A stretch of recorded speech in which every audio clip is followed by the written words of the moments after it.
801, 1 minute after the hour. No, I haven't given up yet. No. I'm going to give up to Big Map Stairs. Stand down. I'm standing down. Standing up. No, sitting down right now. Sitting down, but this morning's wake up call. Standing down. Stand down. Stand down. Oh. Double check, make sure I'm reading loud and clear. That can be seen, heard. Check, check. Yeah, there it is. Loud and clear. Loud and clear. Loud and clear. Lima Charlie. Lima Charlie. Phonetic alphabet. L for Lima. C for Charlie. Lima Charlie. Loud and clear. Sierra. Bravo Charlie. Delta. Sierra Delta. Sierra Delta. Stand down. Bringing laps there. Morning, morning, morning. Up in the morning, rising sun. Yes, yes, yes. Heroes, heroes. Talking about Mordecai and Esther this morning. Some heroes in a good book. Mordecai and Esther. Read about it. Book of Esther. What are your heroes? Who are your favorite heroes? Mighty Mouse? Jesus? God? Cartoon heroes? Superheroes? Fiction? Real heroes? People have laid down their life. Military? Others who fight the good fight. A good strong faith. There's one to share with you too. IJM. India, Juliet, Mike. IJM International Justice Mission. They pray, fast, meditate, and give their expertise and talents and tokens by rescuing boys and girls enslaved by trafficking. The setting for today is a story about a king, Ahasuerus, also known as Xerxes. Esther as his queen. The bad guys in this plot. The king promoted Haman, who plotted to destroy Mordecai. Ouch. Destroy the people, his people, and other people and Jews during their time.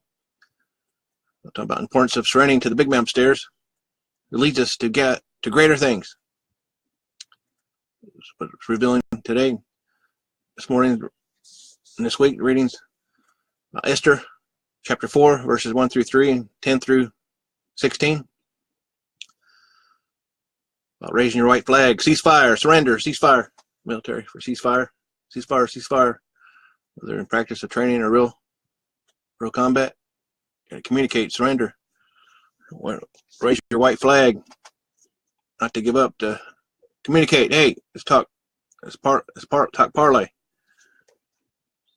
Talk peace, not war.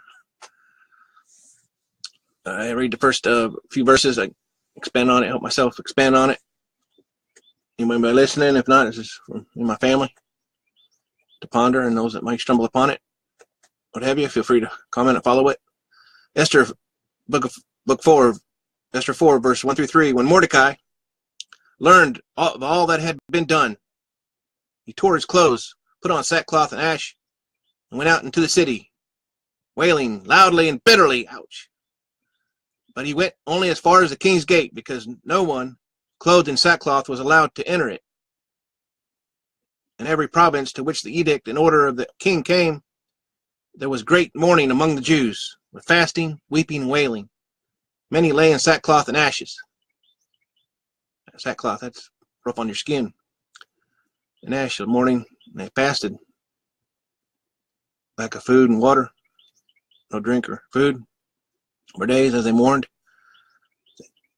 they fasted and wailing loud and fasted and wept, cried loudly, bitterly with sackcloth and ash. The sackcloth rubbed against your.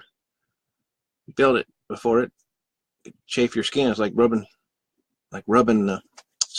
sandpaper on you for all to see. They didn't go too far. When was the last time you or I were moved to mourn over an injustice? Cry and complain to others, make the situation worse, instead of doing what Mordecai had done back then, to mourn injustice, do the opposite, or trade blow for blow when we need to pray, fast, meditate, and give. Keep it simple. So we're learning from that. And on to verse 10 through 14, Esther 4, 10 through 14. Then she instructed him to say to Mordecai, all the king's officials and the people of the royal provinces know that for any man or woman who approaches the king in the inner court without being summoned, the king has but one law, that they be put to death. Ouch. Unless the king extends the gold scepter to them and spares their lives. But 30 days had passed since I was called to go to the king. Esther was called to go to the king. When Esther's words were reported to Mordecai, he sent back this answer. Do not think that because you are in the king's house, you alone of all the Jews will escape. For if you remain silent at this time, relief and deliverance for the Jews will arise from another place. But you and your father's family will perish. And who knows but that you have come to your royal position for such a time as this. He gave her a warning message. Choice to figure out the situation, to define the problem, possible solutions. What were your eyes' reaction to this exchange between Mordecai and Esther? What would be your exchange? Just that, yeah. Mordecai warning Esther having to choose between uprightly defending Mordecai and the family, or do nothing, or let it be the big man upstairs will be done. Be facing death penalty, escape from the fate of all, or be destroyed, or keep silent in due time. Pray fast, meditate, and give. And be guided by the big man upstairs will, not our will. Sometimes our will just makes things worse. Some fears that often keep us from doing the right thing would be fear of the unknown. Don't want to get involved. Don't want to be self-sacrificing. Like Esther's situation with the king and the Jews. They disobeyed the law, faced death by the hand of the king raising the scepter. Ouch. But with deep thought. So their answer was to pray fast. Didn't necessarily pray, but says fast and meditate on it. Hope for the best, expect the worst. No. Pray about it, be positive, and thoughts and prayers guide you through situations like that, through injustice. They come together and parlay peace. Raise your white flag and peace. And verse 15 through 16, then Esther sent this reply to Mordecai. Go, gather together all the Jews who are in Susa, and fast for me. Do not eat or drink for 3 days, night or day. Long 3 days without food. I'm going a day or two.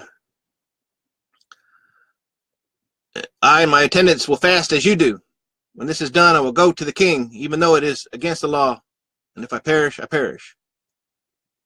How can we learn from Esther about following the big man upstairs? No drink or food for 3 days, one morning, against the law, accept the consequences. If I perish, I perish. Not necessarily giving up or not caring, not wanting to care, fight or flight, but letting it be in the big man upstairs, his will be done, not ours. Where we define the problem, pray fast, meditate, and give. Keep it simple. We need some prayer time, thought time, music time. Chris Tomlin. Check it out on internet, YouTube. Raise your right flag. Surrender all to you. All to you. Raise your white flag. Oop, drop the flag. War's over. Chris Tomlin on.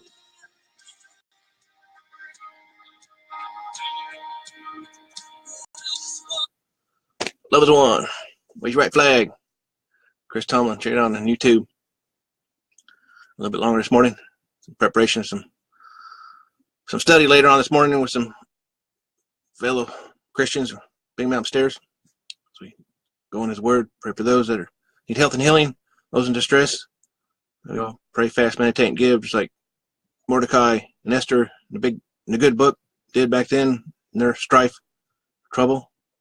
And just lift those up to health and healing, especially those that need it, and family and friends in distress or lost a loved one. Brother-in-law Tracy Neal. Friends, Jerry Bramer. Some others may not be mentioned. Just lift those up. Touch their family and health and healing.